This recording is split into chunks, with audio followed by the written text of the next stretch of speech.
Hi beauties, welcome back to my channel. For those of you, if it's your first time tuning in, I'm Dana Waldy, licensed esthetician and makeup artist, and I'm actually super excited about today's video. I've been wanting to do this for so long and I'm finally just getting to it. So with Mother's Day quickly approaching, I hope I get this shot and edited in time. If not, it is the perfect post Mother's Day DIY gift idea. So I'm going to show you how to make homemade rose water. It is so super simple. I obsess over rose water. It's like my favorite thing ever. One of my favorites is actually the Jurlique rose water. It's so pretty, but if you want to make your own, I'm going to show you how to do it today. It's super simple.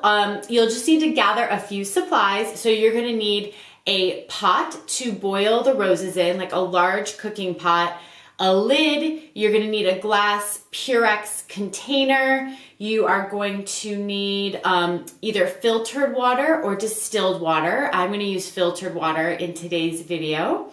You are gonna also need some vegetable glycerin, and we'll talk about this in a second.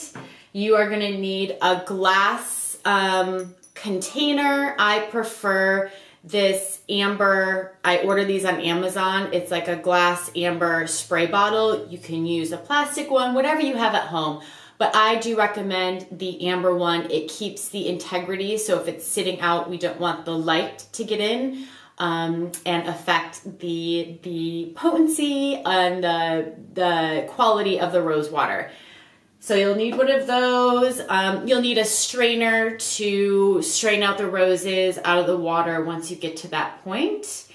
And that is it. I'm just looking at my notes here. Just a handful of supplies that you're gonna need for today's video on how to make homemade rose water. So let's hop back into a quick just explanation of the vegetable glycerin.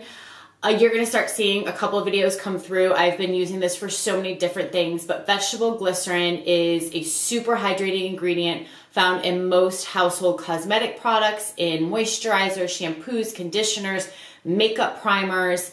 It can be added to stuff to add hydration. Specifically, I use vegetable glycerin because it comes from botanical oils. There are other, if you just see glycerin, it's usually coming from like an animal fat and animal oils.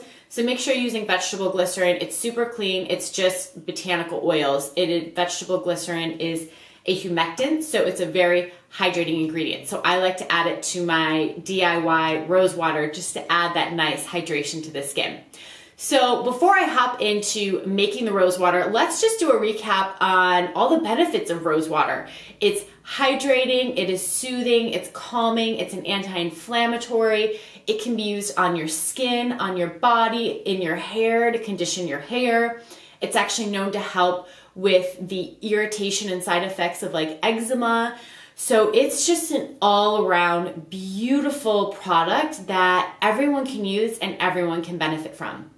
And the reason why I'm shooting this right now is so anytime, you know, like before a holiday when you're gonna get roses, this is the perfect DIY to do to use up those old roses. So you don't just toss them and let them go to waste. So after Valentine's Day, after Mother's Day, after birthdays, special holidays where you're getting roses, this is the perfect thing to do to repurpose and use those roses and not let them go to waste and just throw them in the trash. So I'm ready. Let's hop right in. I'm going to take you upstairs to my kitchen and we are going to make ourselves some beautiful homemade rose water. I'm going to show you how easy it is. So let's go.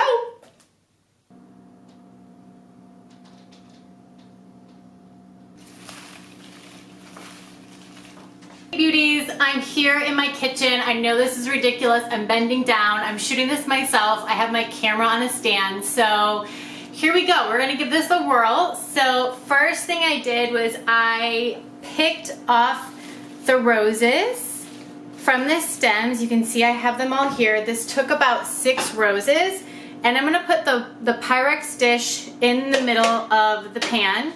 I'm actually gonna turn this on to start getting some heat going. And we're just gonna take the roses and sprinkle them around that Pyrex dish. Really gonna fill this up nicely, and just the more roses you use, the stronger the rose water is gonna be. So if you wanna use more than 6 roses, go for it. Use as many as you have. Maybe you got a dozen roses and you need to use them up. So the more you use, the more natural rose water we're gonna get. Okay, so I have all the roses around the Pyrex dish, and I'm gonna now pour in 2 cups of water.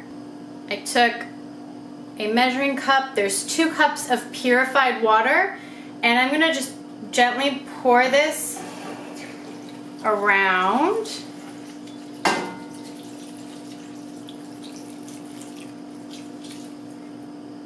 I'm gonna get 2 more cups. And know that you can work with a much smaller pan. Just know that the amount of water that you're pouring in is the amount of rose water you're gonna get in the end. And I plan on making 12 2-ounce bottles. I'm giving them away as gifts for Mother's Day, so I need quite a bit. So now that I've poured the water in, I'm just gonna lift this up a little bit so the water goes below the Pyrex dish. So when it starts boiling, it doesn't bust. And then we're gonna bring this to a boil. I'm gonna set the lid on top. And you want a lid that does not have a hole in it that lets out any air. We really wanna let the condensation go towards the middle of that dish in the pot. So we're gonna let this sit and boil for, I don't know, probably about 10 minutes. Just kind of keep your eye on it and see when it starts to boil. Okay, I want to do a quick check-in. You can see the rose water is boiling. I've already had it boiling for about 15 minutes. I'm getting ready to take it off in the next couple of minutes. You can see all the pigment has come off of the roses. So now I'm gonna go ahead and strain out the rose water. I'm gonna put this through a strainer to get all of that pure rose water out. Okay, so I went ahead and strained out the rose water and I put it in this dish, and you can see it is piping hot right now. So before I funnel it into the amber glass spray bottles, I'm gonna pop this in the fridge so it cools down a little bit. Okay, so here we are. I finished the whole process upstairs of boiling the roses. Now I'm just gonna show you the final steps. I already kind of prepped some things because I wanted to be able to have the camera mounted. But once the rose water was done boiling, I strained it and then I poured it back into these Pyrex cups. And then what I did, and this is already full, but I'll just show you. You can either use a funnel, but I love my little Pyrex measuring cups because I just was able to pour it into that amber dish. I'm sorry, amber glass bottle. And so then once you pour the pure rose water in here, you're gonna take the vegetable glycerin and do anywhere from about 6 to 10 drops. So I'll just finish this one off. 1, 2, 3, 4, 5, 6, 7, 8. We'll do 8.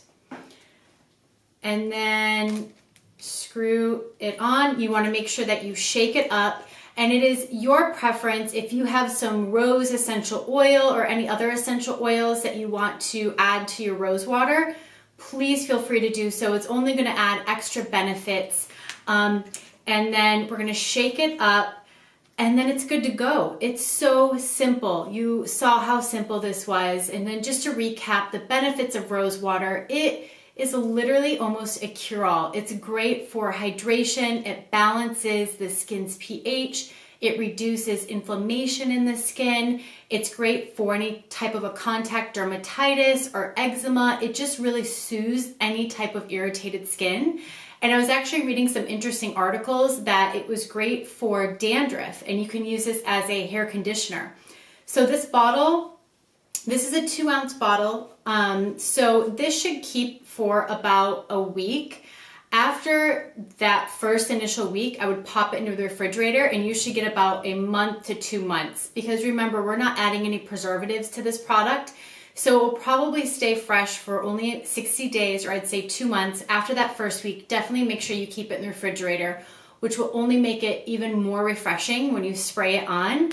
And literally, I bathe in rose water. You can get this one going. spritz it on your face, spritz it in your hair as a beautiful hair conditioner, or you can use it as an all-over body spray. And then just to quickly recap on glycerin and the benefits of the vegetable glycerin and why I like to add it to my rose water. You do not have to, but this will add extra hydration. Vegetable glycerin is basically pure plant oils. It's a humectant. It's super hydrating to the skin. So I just like to add that extra hydration. So this is my DIY of a beautiful Mother's Day gift, or anything maybe sentimental that you just want to feel like you created something for somebody that you love. This is just a quick and easy and super affordable DIY rose water. I'll put all the links below where I purchased these amber glass spray bottles, the glycerin. Pretty much everything was purchased on Amazon, so I'll make sure to put those links below. If you like this video, of course, please make sure to like and then hit that subscribe button, and I will see you beauties next time. Bye!